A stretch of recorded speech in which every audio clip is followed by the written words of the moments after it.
చేయాల్సిన పరిస్థితి వచ్చింది కేసీఆర్ గారు. కేసీఆర్ గారు మీరు ఇక్కడ సంగతి చూడండి, మీ నీతులు వల్లించాల్సిన అవసరం లేదు.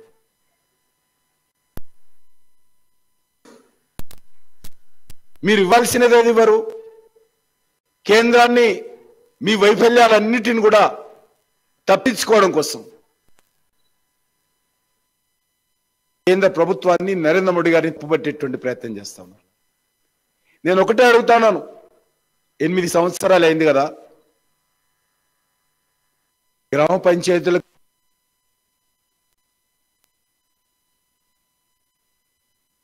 ఎంత నిధులు ఇచ్చారో చెప్పగలుగుతారా?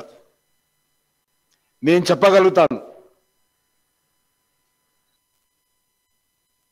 రాష్ట్ర ప్రభుత్వము గ్రామ పంచాయతీలకు ఎంత నిధులు ఇచ్చింది, కేంద్ర ప్రభుత్వం ఎంత నిధులు ఇచ్చిందో చర్చించడానికి సిద్ధంగా ఉన్నారా కేసీఆర్ గారు?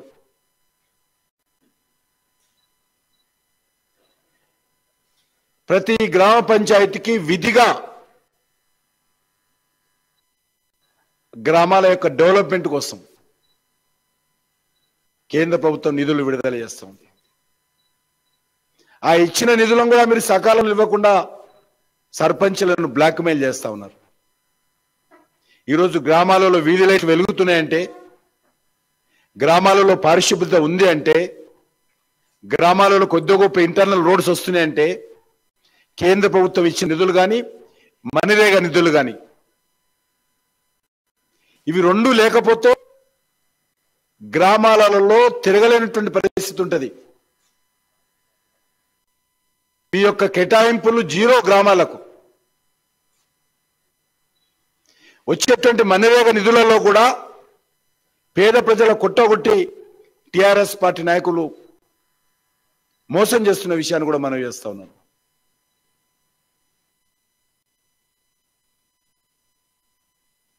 సర్పంచులు, ఎంపీటీసీలు చిన్న చిన్న పనులు చేసుకుంటే పేమెంట్స్ సకాలంలో ఇవ్వలేనటువంటి పరిస్థితి, ఆత్మహత్యలు చేసుకుంటున్న పరిస్థితి. మహిళా సర్పంచులు ఉన్న దగ్గర నరకం అనుభవిస్తా ఉన్నారు.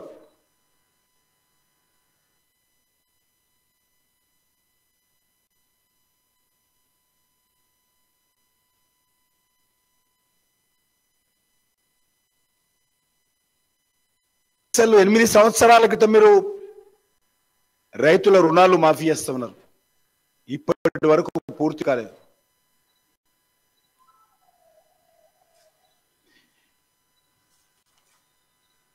ధరణి ఏమైందో చెప్పండి కేసీఆర్ గారు.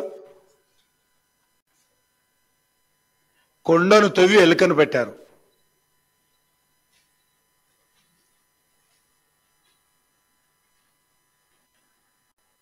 దేశానికి ఆదర్శం అని చెప్పి ఈరోజు అనేక మంది రైతులు ఆత్మహత్యలు చేసుకుంటున్న పరిస్థితి ఉంది ధరణి కారణంగా.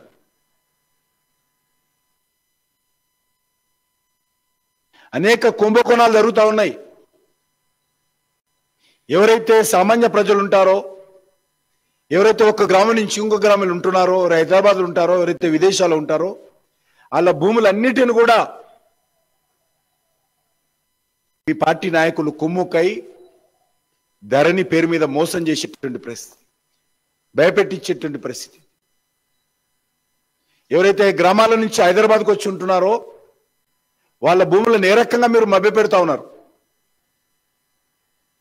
4 లక్షల మంది దరఖాస్తులు చేసుకున్నారు.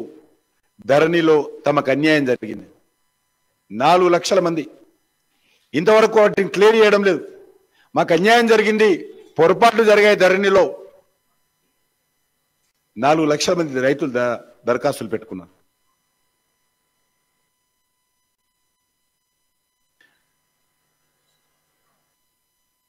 పాస్బుక్లు ఇచ్చిన తర్వాత కూడా భూములు కనిపించడం లేదు.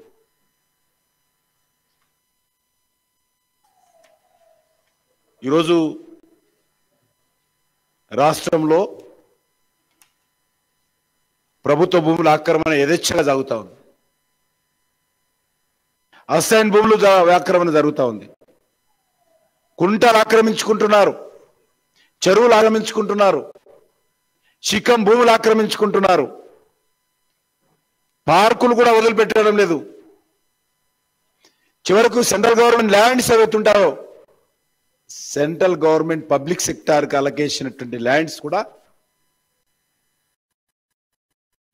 టిఆర్ఎస్ పార్టీ నాయకులు యథేచ్ఛగా అమ్ముకుంటున్నారు, అక్రమ నిర్మాణం ప్రోత్సహిస్తున్నారు. అనుమతులు ఎవరికన్నా ఉంటే మున్సిపాలిటీ గ్రామ పంచాయతీ అనుమతులు ఉన్నప్పటికీ కూడా ఇళ్ల నిర్మాణం చేసుకుంటుంటే గులాబీ దండు పోయి గుండాయిజం చేస్తా ఉంది.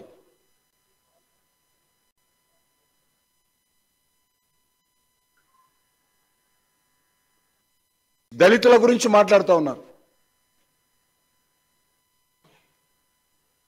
మీరు మొట్టమొదటి వెన్నుపోటు ఈ రాష్ట్రంలో అధికారంలోకి వచ్చిన తర్వాత దళితులకు పొడిచారు. దళిత ముఖ్యమంత్రి ఏమైందని అడుగుతా ఉన్నాను. దళితులకు 3 ఎకరాల స్థలం ఏమైందని అడుగుతా ఉన్నాను. ఇంటికో ఉద్యోగం ఏమైందని అడుగుతా ఉన్నాను. నిన్నగాక మొన్న చెప్పారు కదా మీరు మరోసారి నిరుద్యోగ భృతి అని. 3116 3116 3 ఏళ్ళు అయిపోయింది. 3116 నెలకి ఇస్తామని చెప్పి ఏమైందని అడుగుతా ఉన్నాను. మీ వైఫల్యాలన్నిటిని కూడా కేంద్ర ప్రభుత్వం మీద నెట్టేటువంటి ప్రయత్నం, మీ చేతగాని తరము, మీ అక్రమ పాలన, మీ అవినీతి పాలన, అహంకార పాలన కేంద్ర ప్రభుత్వం మీద నెట్టేటువంటి ప్రయత్నం చేస్తున్నారు. మీరు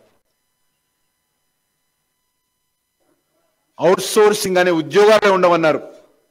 ఏమైంది నేను అడుగుతా ఉన్నాను. మీ మాటలు కోటలు దాటుతున్నాయి. మీ పనులు ప్రగతి భవన్ దాటడం లేదు, ఫామ్ హౌస్ దాటడం లేదు.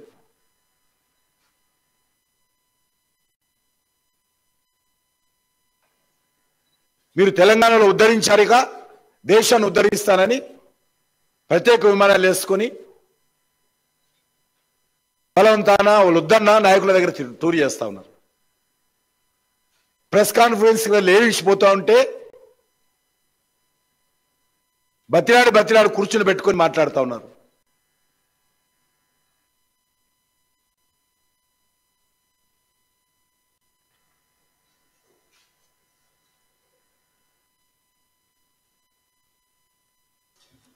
కనీసం మీకు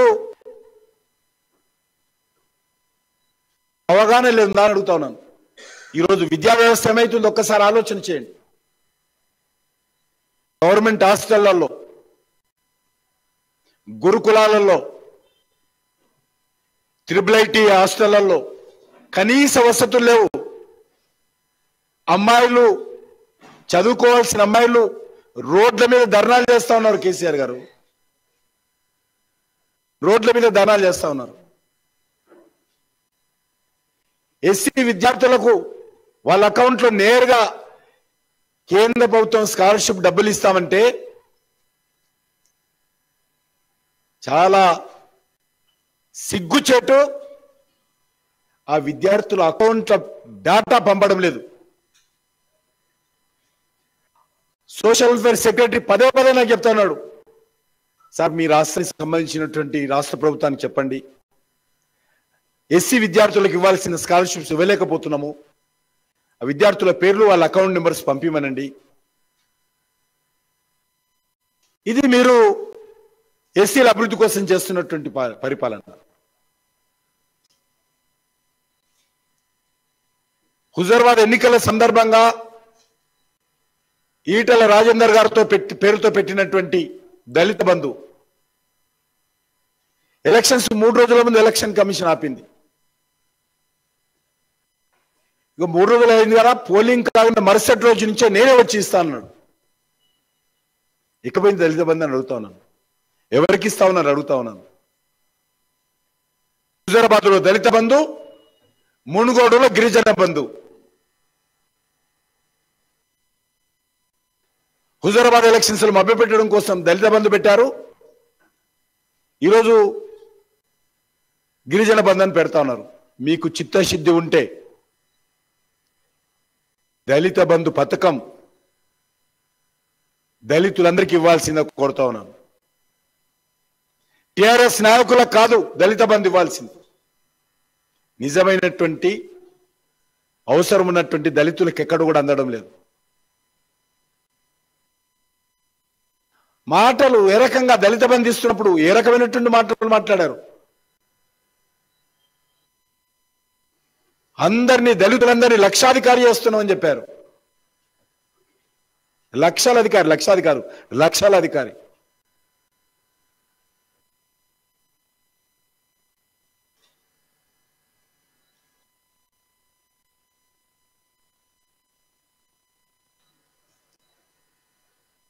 నిత్యావసర వస్తువుల ధర, బియ్యం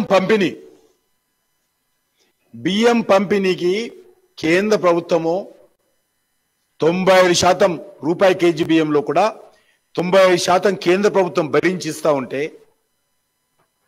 మీరు 2 రూపాయలు ఇచ్చే ఇవి కలిపి ఇస్తున్నటువంటి బియ్యాన్ని కూడా సకాలంలో ఇవ్వలేకపోతున్నారు. ఉచిత బియ్యాన్ని ఇస్తే కేంద్ర ప్రభుత్వం ఉచిత బియ్యాన్ని ఇస్తే కూడా ఉచిత బియ్యాన్ని సరఫరాలో చేయలేకపోయింది. కేంద్ర ప్రభుత్వము చాలా గట్టిగా రాష్ట్ర ప్రభుత్వాన్ని మందలించి మీరు పేదలకు ఇవ్వాల్సినటువంటి ఫ్రీ రైసు ఇవ్వకపోతే చర్యలు తీసుకుంటామని చెప్పి కొన్ని చర్యలు తీసుకుంటే తప్ప రాష్ట్ర ప్రభుత్వం పేదలకు ఇవ్వాల్సినటువంటి కరోనాకు సంబంధించి ఫ్రీ రైస్ ఇవ్వలేదు.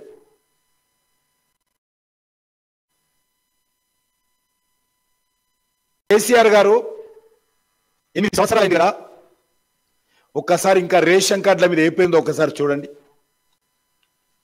ఇంతకంటే ఆంధ్రప్రదేశ్ పేరు మీదనే ఇంకా రేషన్ కార్డులు ఉన్నాయి. తెలంగాణ పేరు మీద రేషన్ కార్డులు, తెలంగాణ రాష్ట్రం ఏర్పడిన తర్వాత కార్డులు ఇవ్వలేనటువంటి పరిస్థితి మీకున్నది. మీరు ధరణి గురించి మాట్లాడతారు, సెన్సస్ గురించి మాట్లాడతారు. రేషన్ కార్డులు ఇవ్వలేక అసమర్థత మీది. 8 సంవత్సరాలు అయింది.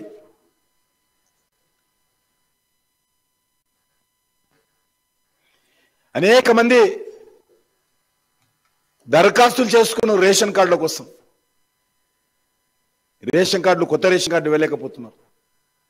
చాలా మంది కొత్తగా పిల్లలు జన్మించారు.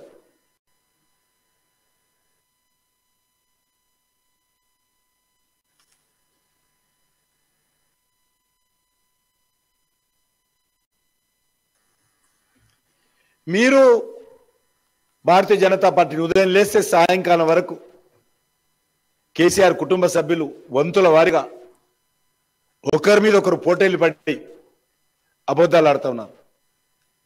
ఈ రాష్ట్రంలో అబద్ధాలాడే కుటుంబం ఏదైనా ఉంది అంటే, ఈ దేశంలో అబద్ధాలాడే కుటుంబం ఏదైనా ఉంది అంటే కల్వకుంట్ల కుటుంబమే నెంబర్ 1 స్థానంలో వస్తుంది.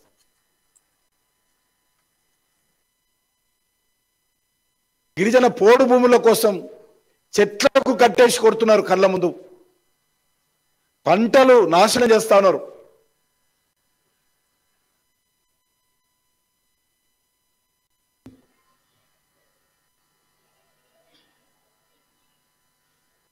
ఈరోజు రాష్ట్ర పరిస్థితి ఏ రకంగా ఉందంటే, అప్పులు తేకుండా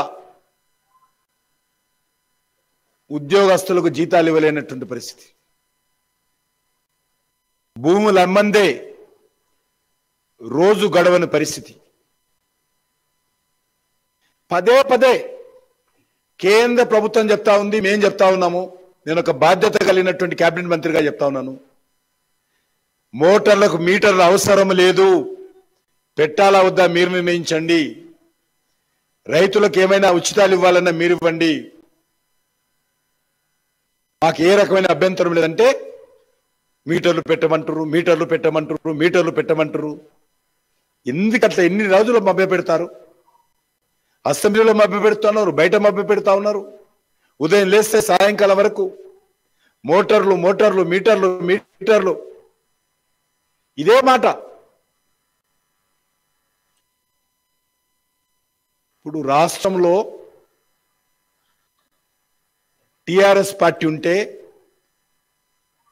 కొన్ని రోజులైతే విద్యుత్ ఉత్పత్తి చేయలేనటువంటి పరిస్థితి వస్తుంది.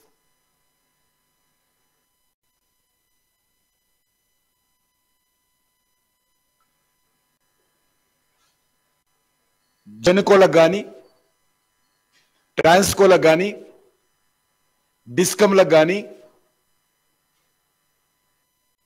అప్పులు పేరుకపోయి పూర్తిగా దివాలా తీసే పరిస్థితి ఉన్నది. నేను ఎలక్ట్రిసిటీ ఉద్యోగస్తులను కోరుతా ఉన్నాను, మిమ్మల్ని భయపెట్టించి మీతో స్టేట్మెంట్స్ ఇస్తా ఉన్నారు. మేము విద్యుత్ సంస్కరణలు చేసింది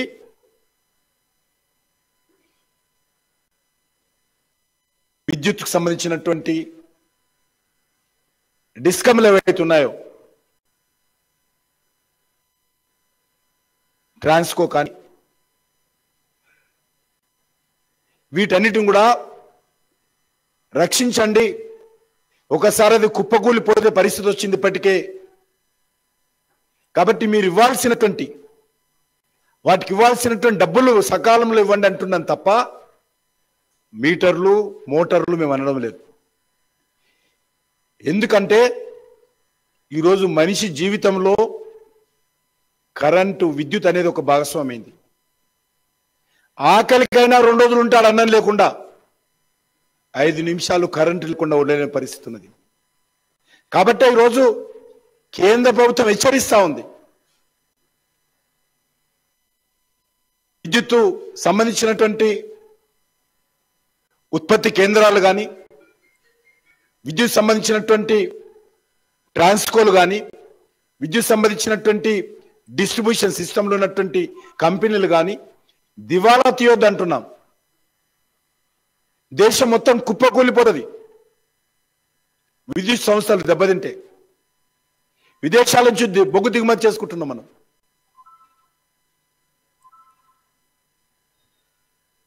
దాన్ని ఈరోజు అబద్ధాల చెలువలు పెట్టి రైతులను మభ్యపెట్టేటువంటి ప్రయత్నం చేస్తా ఉన్నారు. కేంద్ర ప్రభుత్వం వద్దంటుంది, మేమెందుకు వద్దంటాము? మేము అనుకున్న వాళ్ళైతే మేమెందుకు ఇప్పుడు 6,000 రూపాయల నెలకు అకౌంట్లో ప్రతి సంవత్సరం రైతులకు మేమెందుకు ఇస్తాం? మేము ఇప్పుడు అనలా. రైతులను ఆదుకోవడం కోసం అనేక కార్యక్రమాలు కేంద్ర ప్రభుత్వం తీసుకుంది.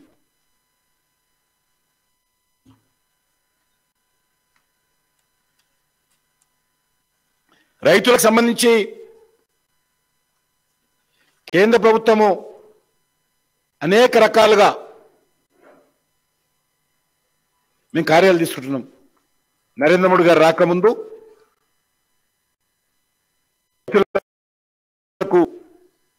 వ్యవసాయ బడ్జెట్ ఏదైతే అలకేట్ ఉంటుందో 1.45 lakhs crores ఉండేది. నరేంద్ర మోడీ గారు రాకముందు రైతులకు బడ్జెట్ కేంద్ర ప్రభుత్వము 1.45 lakh crores. ఈరోజు 6 లక్షల కోట్లకు పెరిగింది. 6 lakh crores ఈరోజు అగ్రికల్చర్ బడ్జెట్ కేసీఆర్ గారు. ఇలాగా పేపర్ మీద పెట్టేటువంటి బడ్జెట్ కాదు. 100కు 100% బడ్జెట్లో పెట్టినటువంటి ప్రతి రూపాయి అందుబాటులో పెట్టి ఖర్చు పెట్టేటువంటి ప్రభుత్వం.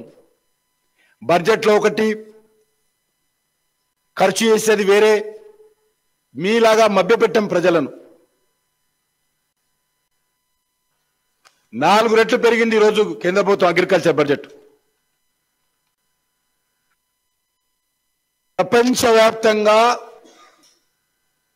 కరోనా కారణంగా కానీ, ఉక్రెయిన్ కారణంగా కానీ, ప్రపంచ ఇతర దేశాల ఆర్థిక వ్యవస్థ దెబ్బతినడం కారణంగా కానీ ఎరువుల ధరలు పెరిగాయి.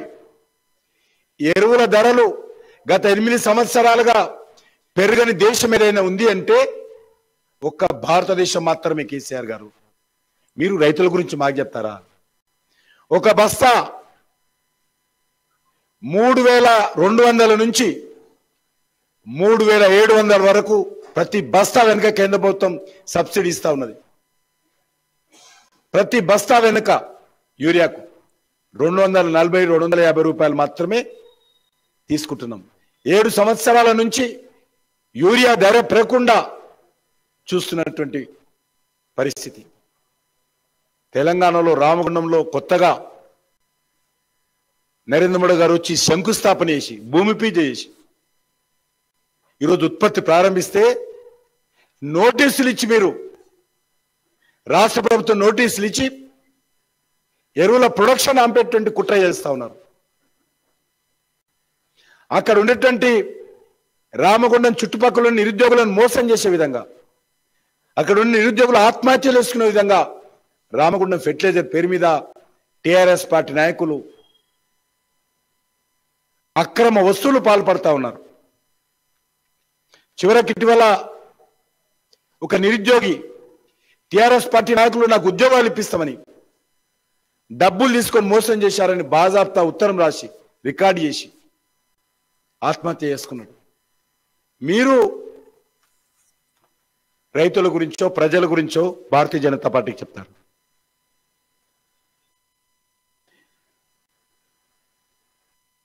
జిఎస్టి దేశ ఆర్థిక వ్యవస్థ కుప్పకూలిందట. పాకిస్తాన్ కంటే, బంగ్లాదేశ్ కంటే, శ్రీలంక కంటే, చైనా కంటే. ఒకసారి మీ కుటుంబం 2 సంవత్సరాల బతికిరండి తెలిసి వస్తుంది. పాకిస్తాన్లో బతికిరండి, బంగ్లాదేశ్లో బతికిరండి, శ్రీలంక కొండి ఇంకా చాలా బాగుంది ఆడ ఆర్థిక పరిస్థితి. అక్కడ ఏమని వస్తువులు పోయి ఈరోజు జిఎస్టి వస్తువులు ప్రజల కొనుగోలు శక్తి పెరిగితేనే జిఎస్టి పెరుగుతుంది. ప్రజల కొనుగోలు శక్తి లేకపోతే పన్ను ప్రభుత్వానికి రాదు. ఈ ఆగస్టు నెల జిఎస్టి 1.6 lakh crores రికార్డు. ఎట్లా వస్తుంది? ప్రజల కొనుగోలు శక్తి లేకుండా ఎట్లా వస్తుంది? నువ్వు శ్రీలంకతో పోలుస్తావు, పాకిస్తాన్తో పోలుస్తావు, చైనాతో పోలుస్తావు, అమెరికాతో పోలుస్తావు. మనది డెవలప్డ్ కంట్రీ కాదు, డెవలపింగ్ కంట్రీ. అయినప్పటికీ ఈరోజు ఈ విషయంలో నరేంద్ర మోడీ గారి నేతృత్వంలో ఒక స్థిరంగా ఈరోజు ఆర్థిక వ్యవస్థ ముందుకు దూసుకెళ్తా ఉంది. ఎక్స్పోర్ట్స్ రికార్డు స్థాయిలో $670 బిలియన్ ఈరోజు భారతదేశం ఎక్స్పోర్ట్స్ పెరిగాయి. అహంకారంతో, అబద్ధాలతో వ్యవహరిస్తున్నటువంటి వాళ్లకు ఇది కనిపించదు. గతంలో మొబైల్ ఫోన్లు దిగుమతి చేసుకునే వాళ్ళం.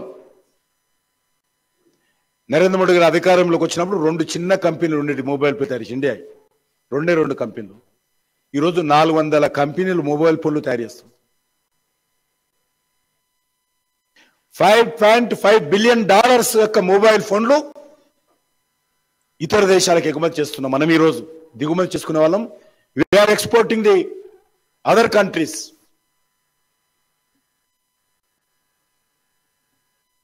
జనరల్ ఎక్స్పోర్ట్స్ నరేంద్ర మోడీ గారు అధికారంలోకి వచ్చినప్పుడు 680 కోట్ల ఎక్స్పోర్ట్ ఉండేది. ఈరోజు 15,000 కోట్ల ఎక్స్పోర్ట్ ఒక డిఫెన్స్ లో చెప్తా ఉన్నాను. ఆయన డిఫెన్స్ కూడా పతంగులు మాంజా, ఆయన పతంగుల మాంజా గురించి మాట్లాడుతున్నారు. మిగతా కనిపించవు ఆయన. పతంగుల మాంజా అవసరం హ్యాబిట్స్లో తయారు చేస్తారు. చైనా నుంచి దిగుమతి చేసుకోవాల్సిన అవసరం లేదు. మా హ్యాబిట్స్లో మోంజా మార్కెట్లో కుప్పలు చేస్తారు. మా చెత్త బజార్కి వెళ్తే, మా ధూళిపేటకి వెళ్తే చేస్తారు. చైనా నుంచి తెచ్చుకోవాల్సిన కర్మ మనకేం పట్టలే. భారత ప్రభుత్వం ఏది దిగుమతి చేసుకోదు. ఒక డిఫెన్స్ రంగంలో నేను చెప్తా ఉన్నాను, నరేంద్ర మోడీ అధికారంలోకి వచ్చినప్పుడు 680 కోట్లు మాత్రమే ఎక్స్పోర్ట్ జరిగేది డిఫెన్స్ ప్రొడక్ట్స్. ఈరోజు 15,000 కోట్లకు డిఫెన్స్ ఎక్స్పోర్ట్స్ పెంచాం మనం. మేక్ ఇన్ ఇండియా కాన్సెప్ట్ తోటి విక్రాంత్ ఫ్లైట్ షిప్ చిన్న పీపీ కిట్స్ నుంచి మొదలు పెడితే అన్ని రకాలుగా ఈరోజు ఎక్స్పోర్ట్ పెరిగాయి భారతదేశంలో. మేక్ ఇన్ ఇండియా కాన్సెప్ట్ ప్రతి రంగంలో ఇంప్లిమెంట్ చేస్తా ఉన్నాం. గతంలో వ్యాక్సిన్ దిగుమతి చేసుకున్న వాళ్ళం మనం. ఈరోజు వ్యాక్సిన్ 100 కంట్రీలకు పైగా ఎగుమతి చేస్తా ఉన్నాం.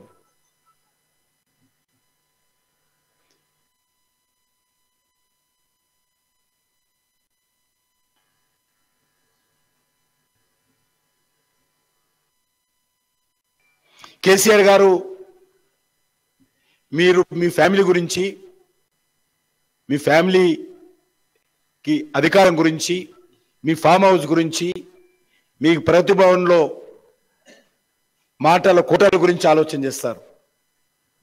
కానీ మేము మేక్ ఇన్ ఇండియా గురించి ఆలోచన చేస్తాం.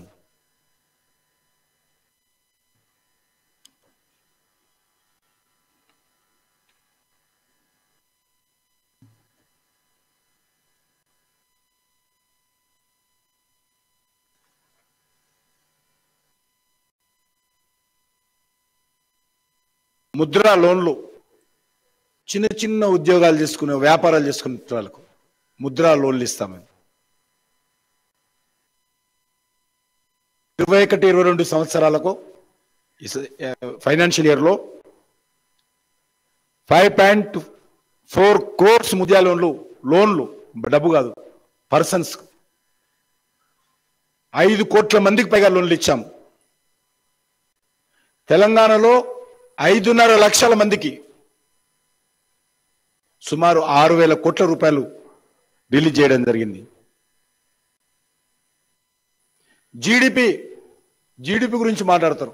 వాళ్ళకి ఎవరు చెప్తున్నారో, ఏ డైనింగ్ టేబుల్ కుటుంబ సభ్యులు మాట్లాడుకోవచ్చు, బయట మాట్లాడుతారో తెలియదు, కానీ జీడిపి మాట్లాడుతున్నారు. ప్రతి సంవత్సరం, ఈ సంవత్సరం లేటెస్ట్గా, ఈ సంవత్సరము గత సంవత్సరంతో పోలిస్తే లాస్ట్ ఇయర్ 32.46 lakh crores ఉండేది. 32.46 lakh crores ఉండేది. ఇప్పుడు అది ఈ సంవత్సరం లెక్క వచ్చితే 36.85 lakhs crores, అంటే 13% ఈ సంవత్సరం జీడిపి వృద్ధి చెందింది. ఫస్ట్ క్వార్టర్, ఈ క్వార్టర్ లెక్క తీస్తే.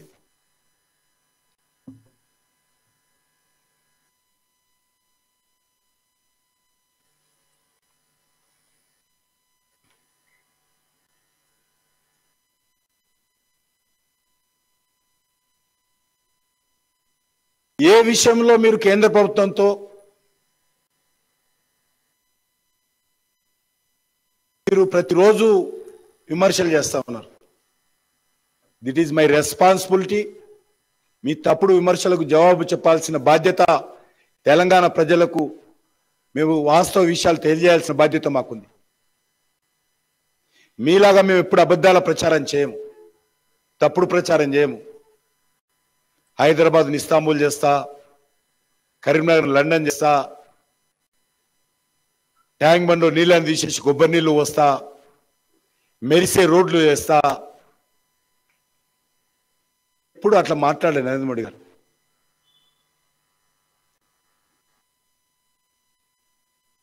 మీలాగా తప్పుడు హామీలు ఇవ్వం. చెప్పిందే చేస్తాము, చేసిందే చెప్తాము. మీరు చెప్పింది చేయరు, చేయండి చెప్తుంటారు. మొదటి రోజు ప్రమాణ స్వీకారం చేయడానికి నిర్ణయం కంటే ముందు నుంచి మాట తప్పారు మీరు. ఈ రోజు వరకు అనేక విషయాలలో, అనేక సందర్భాలలో, అనేక రంగాలలో మాట తప్పారు. మీరు 2014లో ప్రమాణ స్వీకారాన్ని చేయకముందే మాట తప్పారు కేసీఆర్ గారు. మీరు దళితుని ముఖ్యమంత్రి చేస్తా అని చెప్పి మాట తప్పి ఈ రోజు వరకు అనేక రంగాలలో, అనేక విషయాలలో తప్పుడు ప్రచారాలే మీరు చేశారు.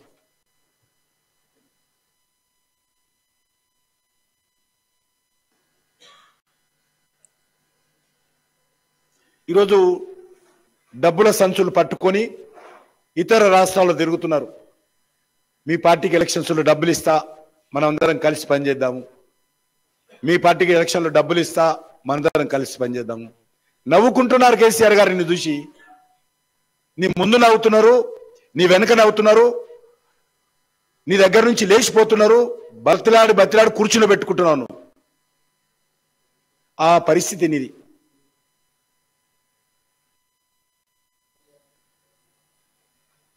BC corporation, SC corporation, minority corporation పూర్తిగా జీరో అయిపోయింది.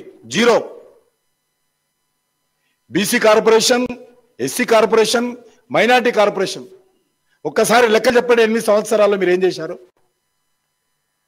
ఎంతమందికి కార్పొరేషన్ల ద్వారా నిధులు ఇచ్చారో చెప్పాలి. ఇవాళ తీసిన కంపెనీలు ఆ ఆఫీసులలో ఈగలు కొట్టడం కూడా ఏర్పడింది.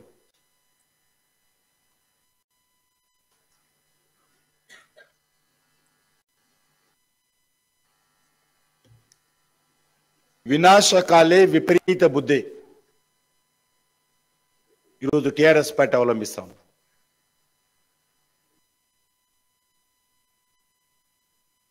తప్పకుండా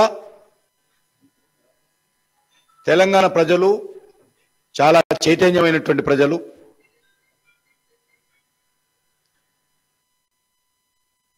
తెలంగాణ ప్రజలు ఉద్యమాలే ఊపిరిగా పోరాటాలు చేసినటువంటి ప్రజలు. ఆ రోజు నిజాంకు వ్యతిరేకంగా కానీ లేక ఇటీవల అనేక రకాల సామాజిక సమస్యల మీద పోరాటాలు చేయడం కానీ వాళ్ళు మీ చెప్పే మాటలు నమ్మే పరిస్థితి పోయింది. మీ కుటుంబం చేసేటువంటి జిమ్మిక్కులు, డ్రామాలు, నాటకాలు, ఏకపాత్రాభినయాలు, ద్విపాత్రాభినయాలు, త్రిపాత్రాభినయాలు ప్రజలు నమ్మే పరిస్థితి లేదు. ఒకరొకరు ఏకపాత్ర అభినయం చేస్తారు, అందరు కలిసి ద్విపాత్రాభినయాలు చేస్తారు, ముగ్గురు కలిసి త్రిపాత్రాభినయాలు చేస్తారు, సామూహిక అభినయాలు చేస్తున్నారు. ఇప్పుడు కొన్నిసార్లు కుటుంబం అంతా కూడా మాట్లాడుతారు.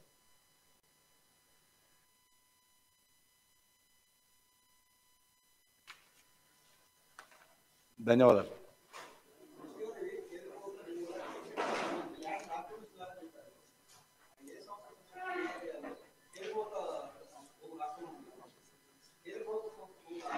పబ్లిక్ సెక్టర్ కంపెనీలు ఐడిపిఎల్ది, హెచ్ఎంటి, ఇదంతా మీ లెక్క కాదు. ఇప్పుడు ఇన్ని రోజులు వాళ్ళు ప్రొటెక్ట్ చేశారు. హెచ్ఎంటి వాళ్ళు మీకు ఎక్కువ వచ్చింది ల్యాండ్, ఇప్పుడు మాకు ఇవ్వండి, మేము అమ్ముకుంటాం. ఐడిపిఎల్ ల్యాండ్స్, ఇదంతా ఐడిపిఎల్ ల్యాండ్ కాదు, ఐడిపిఎల్కి ఇక్కడ ల్యాండ్ మేము ఇచ్చింది, మాకు తిరిగి ఇవ్వండి.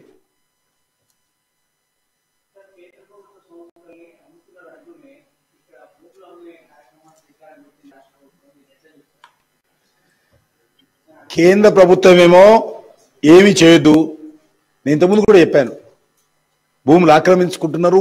ఇప్పుడు రెండు అప్పులు చేయడము, భూములు అమ్మడం తప్ప ఇంకోట్లేదు. కేసీఆర్ కుటుంబ సభ్యులు పెద్ద పెద్ద సెటిల్మెంట్లు చేస్తా ఉన్నారు. నిజాం కాలంలో ఉన్నటువంటి పెండింగ్ లో ఉన్నటువంటి లిటిగేషన్ ల్యాండ్స్ అన్ని కూడా సెటిల్మెంట్ చేసి ఆ డబ్బులను కూడా ఈరోజు ఇతర రాష్ట్రాలకు పార్టీలకు ఇవ్వడం కోసం ప్లాన్ చేస్తారు.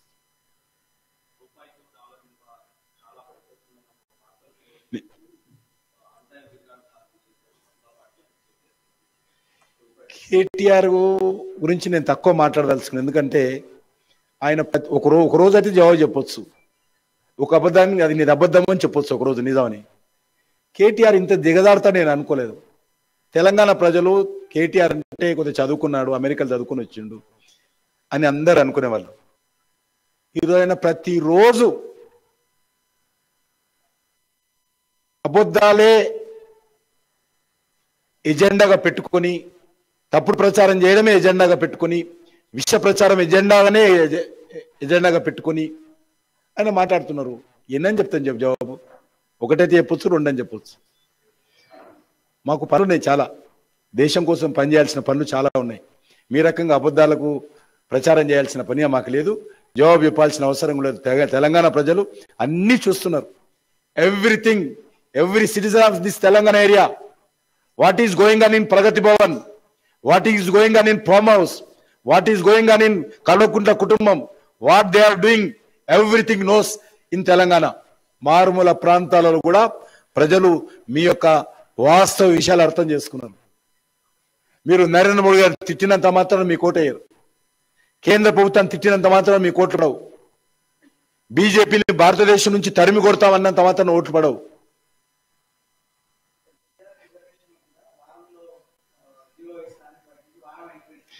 నేను మొన్న మీటింగ్ లో ఒక స్టేట్మెంట్ ఇచ్చాను. భారతీయ జనతా పార్టీ అధికారంలోకి వస్తే, మళ్ళీ కట్టుబడి ఉన్న ఇప్పుడు కూడా చెప్తున్నాను, అధికారంలోకి వస్తే మొదటి రోజే మేము గిరిజనులకు ఇచ్చే వాళ్ళ జనాభా ప్రాతిపాదికన వాళ్ళకి ఇవ్వాల్సిన రిజర్వేషన్ ఇస్తాం మేము. ఆ స్టేట్మెంట్ చూసిన తర్వాత మళ్ళీ ఇప్పుడు మధ్యలో మాట్లాడారు. నేను ఇప్పుడు కూడా టిఆర్ఎస్ పార్టీ 8 సంవత్సరాలుగా తెలంగాణలో ఉన్నటువంటి గిరిజనులకు రావాల్సినటువంటి చట్టబద్ధమైనటువంటి రాజ్యాంగమైనటువంటి న్యాయబద్ధమైనటువంటి వాళ్ళ గిరిజన రిజర్వేషన్స్ అమలు చేయడం లేదు.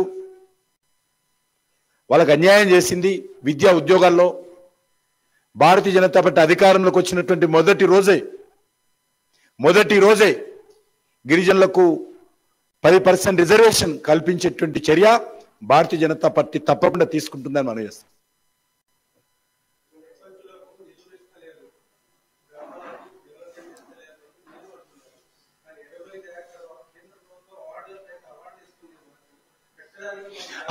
ఇది కూడా నేను చెప్పాలనుకున్నా, మీరు జ్ఞాపకం చేసే సంతోషము.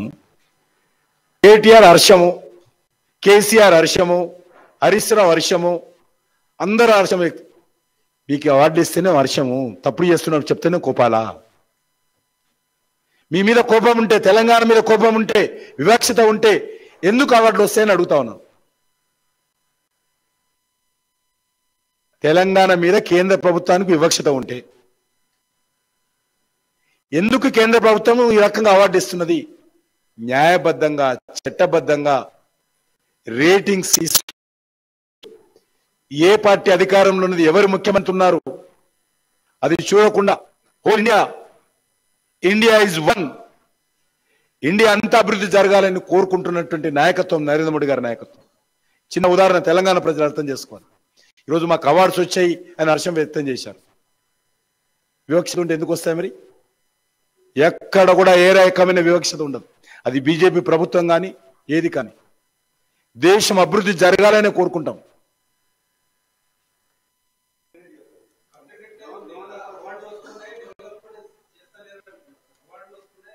డెవలప్మెంట్ వేరు, ఈ అవార్డు వేరు. ఈ అవార్డు వేరు. నరేంద్ర మోడీ గారు ప్రారంభించినటువంటి స్వచ్ఛ భారత్ కార్యక్రమం ఈరోజు ఉద్యోగస్తులు కానీ ప్రజలు కానీ చాలా స్వచ్ఛందంగా ఇన్వాల్వ్ అవుతాయి. ఈరోజు కూడా నరేంద్ర మోడీ గారు స్వచ్ఛ భారత్ గురించి మాట్లాడారు. ఇప్పుడు కూడా మన్ కీ బాత్లో స్వచ్ఛ భారత్ గురించి మాట్లాడారు. ప్రతి ఇంటికి ఆయన మాట చేరుతున్నది. స్వచ్ఛ భారత్ విషయంలో వచ్చింది అవార్డు.